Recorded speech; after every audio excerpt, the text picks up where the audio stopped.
Hello and welcome to the Center for Behavioral Studies.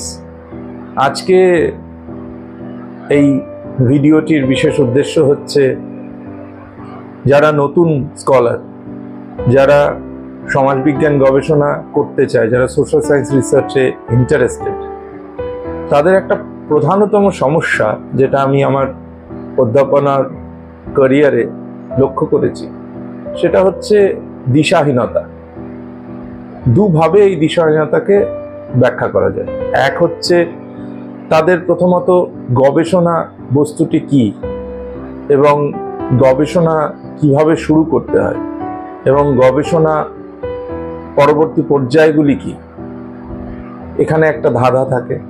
দ্বিতীয় যে puzzle থাকে সেটা হচ্ছে যে গবেষণার মাধ্যমে যে ক্যারিয়ার অপশনস সেগুলো কি হতে পারে, অর্থাৎ গবেষণা বস্তুটি কি, তার স্বরূপ কি, তার ধরন কি, তার নেচার কি, সেটা যেরকম এক ধরনের সমস্যা। আরেক ধরনের সমস্যা গবেষণা কি ধরনের ক্যারিয়ার অপরচুনিটি প্রোভাইড করতে পারে।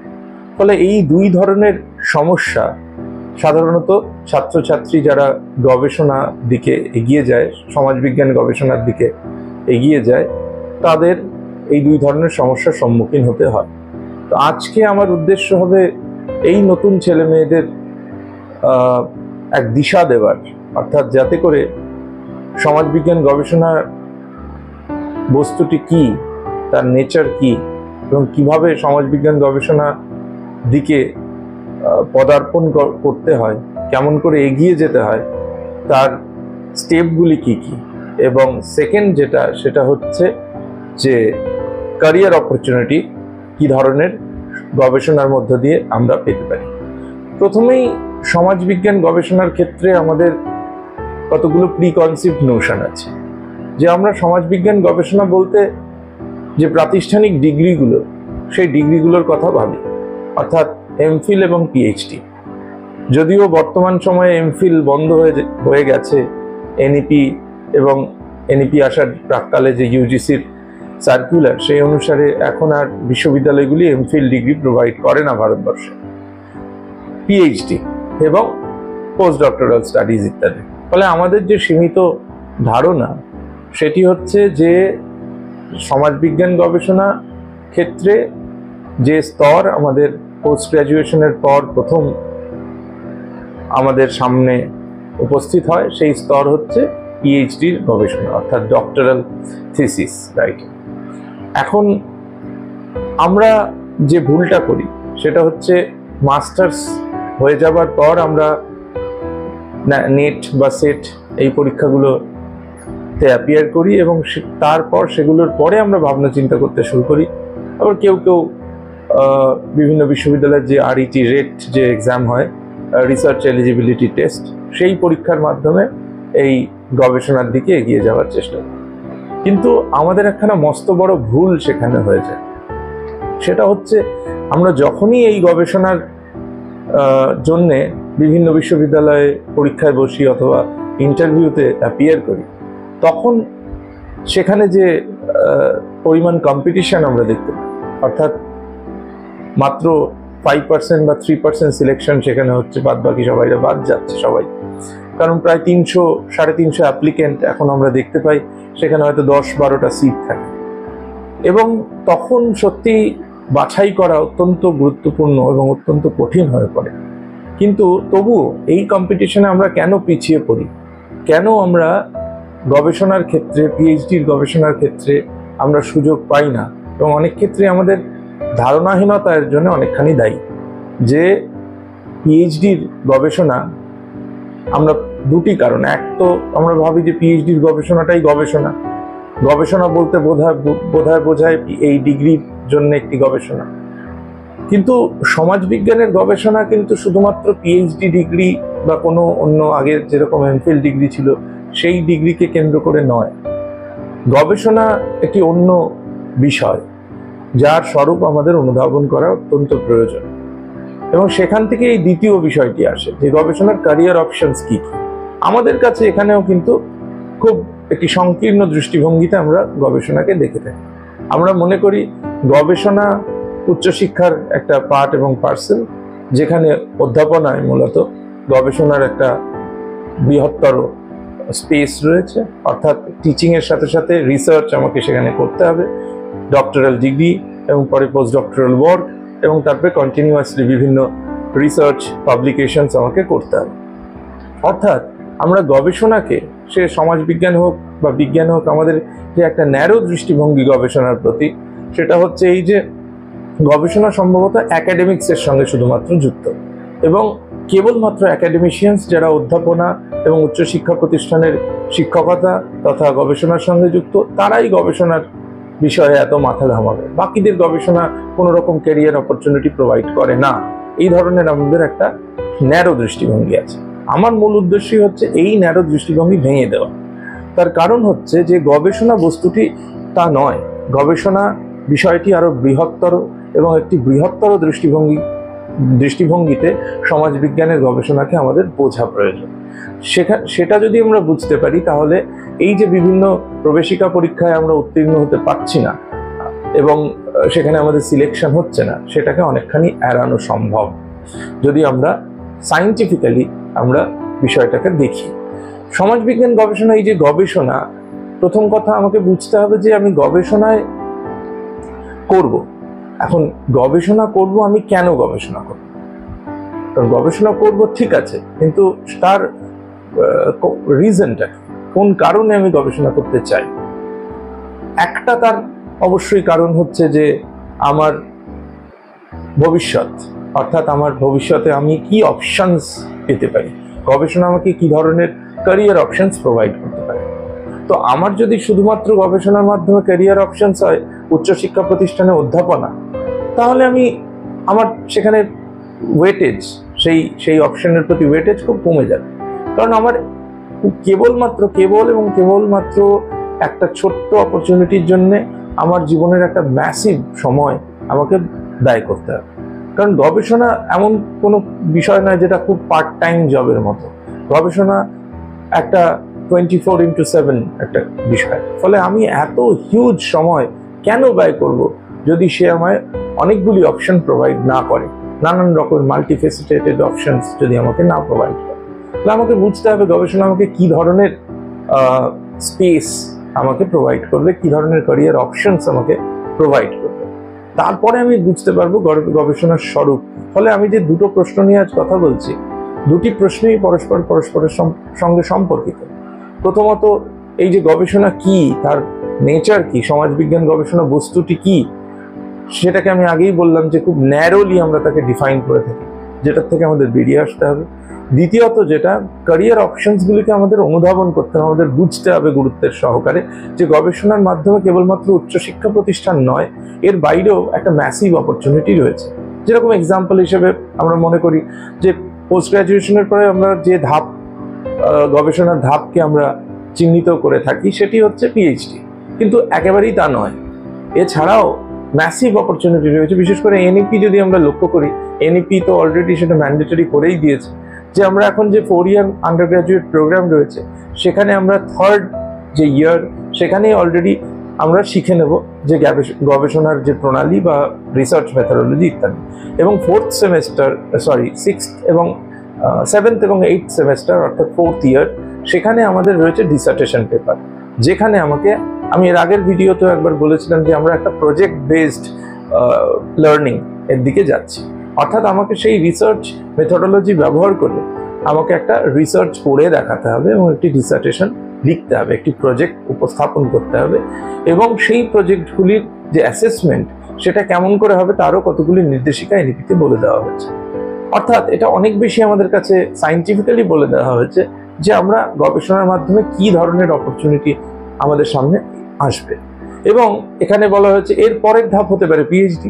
আমি এখান থেকে পিএইচডি করার সরাসরি সুযোগ পেতে পারি, সেখানে আমি প্রবেশিকা পরীক্ষাগুলো ক্র্যাক করবার চেষ্টা করতে পারি, সুযোগ পেলে সেখান থেকে পিএইচডি, পরে পোস্ট ডক্টরাল ওয়ার্ক, এবং তারপর হায়ার এডুকেশন সিস্টেমের মধ্যে অ্যাবজর্ব হতে পারি। সেটা যেরকম আছে সেটা ট্র্যাডিশনালি ছিল, কিন্তু এর বাইরে কি হতে পারে, বিভিন্ন ইন্ডাস্ট্রিগুলোতে আমাদের কেমন ধরনের সুযোগ আসতে পারে।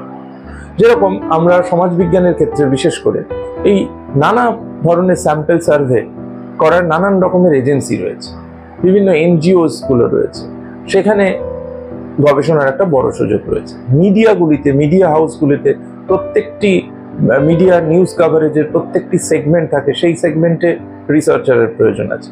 ফলে সমাজবিজ্ঞানের বিভিন্ন পলিসি ওরিয়েন্টেড যে সমস্ত সংস্থা রয়েছে, যেগুলোকে আমরা থিঙ্ক ট্যাঙ্ক বলে থাকি, তো বিভিন্ন ধরনের পলিসি সেন্টার বা থিঙ্ক ট্যাঙ্কগুলো রয়েছে, তারা রিসার্চারের খোঁজ করে থাকেন। অর্থাৎ এই নন প্রফিট মেকিং ট্রাস্ট থেকে শুরু করে, এনজিও থেকে শুরু করে বিভিন্ন সংস্থা যারা গবেষকদের জন্য রয়েছে।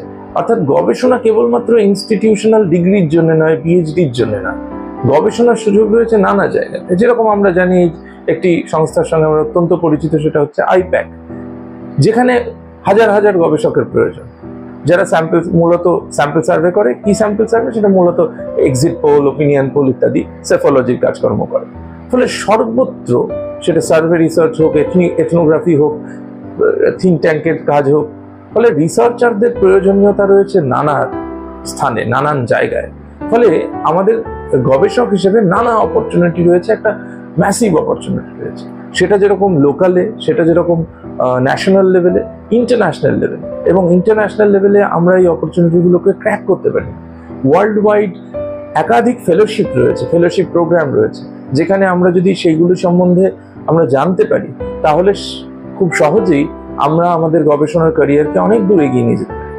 আমাদের যে ন্যারো দৃষ্টিভঙ্গি, কেবলমাত্র গবেষণা মানে পিএইচডির জন্য এনরোল্ড না হলে বারে বারে সেই প্রয়াস করা, সেইখানেই আমরা নিজেদেরকে সীমাবদ্ধ রাখি।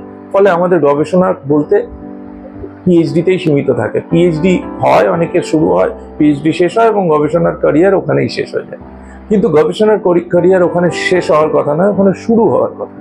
ফলে আমরা পিএইচডিতে সুযোগ পেলাম কিংবা না পেলাম, তাতে আমার গবেষক হিসেবে কোনো ক্রেডিবিলিটি কম হয়ে যায় না। আমি আমার গ্র্যাজুয়েশনের সময় থেকে একজন গবেষক হিসেবে নিজেকে মেলে ধরতে পারি। আমি সেই জন্য রিসার্চ মেথডোলজি জানাটা অত্যন্ত প্রয়োজন।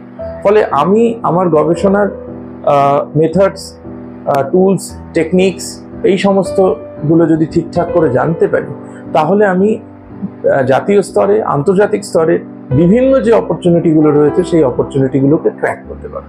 কিন্তু আমাদের ছেলে মেয়েদের যেটা আরেকটি প্রধানতম সমস্যা, আমাদের কাছে যখন আসে, যারা আমরা রিসার্চ সুপারভাইজ করি, তারা এসে বলবার চেষ্টা করে যে স্যার আপনি একটা টপিক দিন, আমরা সেই বিষয়ে আমি কাজ করতে চাই। এইভাবে গবেষণা শুরু হতে পারে।